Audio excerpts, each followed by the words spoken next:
What an honor it is to speak with you today. I don't have a set of slides, and that's kind of on purpose because I thought deeply about this, and my function really is more to talk, to listen rather than talk. And what I can say is that I've just been blown away by the quality of your speakers here and by the messages. The last presentation emotional for me personally, what Gretchen and Lauren shared. But there's been so many fantastic ideas, and I can say right from the outset that I'm going to take these ideas back and try to implement some of them in my institute. So let me start off and just say who I am. I'm director of CERVI. We're an institute that's been around since 2008. It's a virtual institute. That's the V in CERVI, and I'll tell you a little bit about that in a couple minutes. But then on a personal note, I'm the husband to Dr. Cindy Schmidt. Cindy is an earth scientist at NASA, and I resonated with some of the earlier speakers' comments about in particular about returning to work, because that's exactly what she did.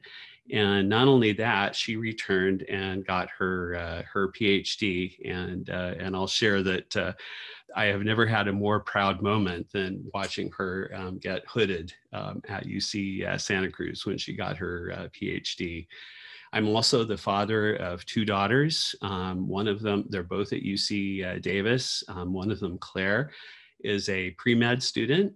And the other one, Laurel, is interested in wildlife biology, and I'm sure she will get a PhD someday. And as I have told her for many years, I anticipate that she will be the Jane Goodall of whatever species she chooses to specialize in and someday. So I want to say, I think I alluded to this earlier, but that I'm not a subject matter expert. I am here to listen, and I'll say a little bit more about that later. But the ideas have just been fantastic so far. And so, and then another point that I want to mention is that I am a white male, and I know that I am privileged being that. And what I want to do, I think this was maybe a big wake up call for a lot of us last year, is recognizing our privilege and then really bringing it into our hearts to share this and to make to widen the net and to make life better for everyone. And I'm very much about that and what I do, both personally and at work. So first of all, what is CERVI? CERVI is NASA's second virtual institute. We started in 2008. We are all about the science of human exploration. We do a lot of super cool stuff. I mentioned Dr. Ryan Watkins earlier. She was one of our award winners last year with the Susan Niebuhr Award, and she alone does some fabulous research. But then we have a lot of other people ranging in age from undergraduate to well into their 80s that are changing the nature of exploration science. And we're about bridging, which is kind of connected to what I'm going to be saying here. So we bridge scientific disciplines, but then we bridge geographically, and we bridge between the United States and all of our many international partners. And so we hit the pandemic running. We kind of had a head start because we'd been doing this kind of work for over 10 years already. And as such, we were early observers of some of the problems the younger people were facing, some of the problems that mothers were facing. This was something that we saw and we talked about and were sensitive to. I particularly resonated with what Jennifer Tachev said earlier about if a kid comes in, celebrate it.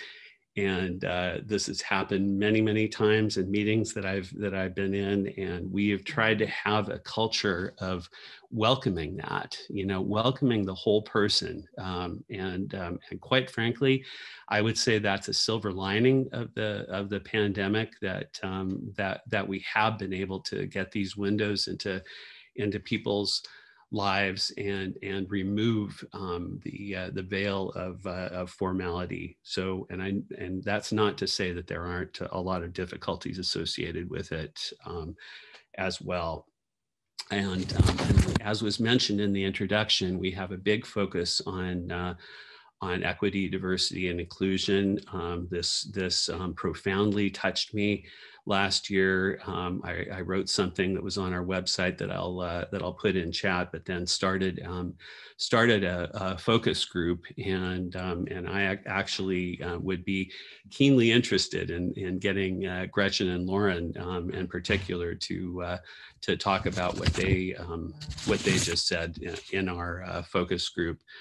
So I got involved with this effort through kind of a neat story. So I mentioned Dr. Watkins earlier, and she was the head of the Young Lunar Explorers group in our community, and we had a need for some younger PhDs to not only take notes, but to really synthesize a global picture from a workshop, a very important workshop that we did on the future of lunar landing sites. And so she, Sarah Valencia, Erica Jawin, and one other person joined us for that. And as they were preparing, Ryan contacted me. We had known each other for a number of years at that time. And she said, Greg, as you know, I have a new baby, and so does Sarah. Is there going to be a mother's / nursing room? And it's something, quite honestly, I had not even thought of. And I said, well, there is now. And so they were pleased about that. We weren't able to secure childcare, even though we did try. But I think what that led me to is, what else am I missing? What are the other kinds of things that I could do as director of a NASA institute to make it easier for moms in particular, and parents perhaps in general, to attend these events. I go back to the article that was in Nature, I guess a couple of years ago now, about retention of women in STEM, and I have to say, I, along with many other people, were sobered by the conclusions of that, and I think that's one of the reasons it's just so wonderful that this group here has arisen, and that you're having this fabulous conference, and so I've thought deeply about this. These are my colleagues, and in many cases my friends, and so one of the things that I wanted to say, and this also came from a conversation with my wife Cindy about this, who like I say is a NASA scientist herself. She repeatedly mentioned the word flexibility, and I know Jen Tachev mentioned that as well. That's really key, because with raising a family, and I know this as a father as well, your kids have to come first, and there are certain times that you just have to do something with them. And so we in leadership at NASA and at other organizations, we have to be flexible. We have to think, what really matters? Is it working 8 to 5? No, it's not working 8 to 5. It's trusting your people to get their job done, and and allowing them the flexibility to work within their own schedules and their own personal experiences to do that. So I think that the pandemic, quite honestly, in a way, has helped. Again, it's also introduced problems, but so so so anyway, one of the things too that when I talked with Cindy about this, that she said is that things have changed. From her point of view, anyway, for the better. She said that she never would have been able to bring our girls to a conference, say, like some people are able to do now. And so that's a positive. It's still very difficult, of course. So in preparing for this talk and sharing these observations, I did a little bit of searching around the web. And I came upon a book by Joanne Lippman called That's What She Said. And there were a number of interesting observations that Dr. Lippman made in this book. And one of the things that really hit me was looking at gender equality. And I, quite frankly, did not know what place we were in the world. She went to Iceland pre-pandemic, and Iceland, it turns out, is #1 as rated by the World Economic Forum in terms of gender equality. I apologize if this was mentioned earlier before I joined, but what was really sobering was what she said what the place that she said the United States was, and many of you probably know this already, but she said it was number 49. That's terrible, and we need to change that. That will affect all women, but it will certainly help mothers. And one of the things, and I'll give a direct quote from Dr. Lippman. She said, "The key is to move this conversation out of being a girl conversation," as she said, and into being an us conversation. And in other words, men need to be part of the conversation. And I've seen this elsewhere as well. I want to say that I am personally honored as a man to be part of this conversation. I want to continue to be part of this conversation and continue to help and continue to do things that might improve things for women, both both in being able to come to work, to re-enter after absences, as one of the previous speakers spoke about. Great talk. And then to be treated right when they're there. And there was another thing, another statistic that I saw that was also really sobering. And that's that the Northwestern University did an analysis of Supreme Court arguments, and after a dozen years or so, and found that the 3 female justices at the time on the court were interrupted 3 times more frequently than the men. And I think that, again, I'll use the word sobering. That's something that we all need to be aware of, and we need to, we on the male side need to halt that, and we also need to call it out when it happens. And I think that this is just one of the many examples of things that I think that we should do to make things better. So how do we move forward? Just as with the racial disparities that were illuminated so vividly and so painfully last year, but then also all the years previously, people in positions of privilege need to recognize that we need to share that privilege. We need to listen, and we need to be a part of the solution. And I have told my executive committee, which consists of all of our principal investigators, each one of which has dozens and more scientists working with them to achieve all the wonderful things that we're doing.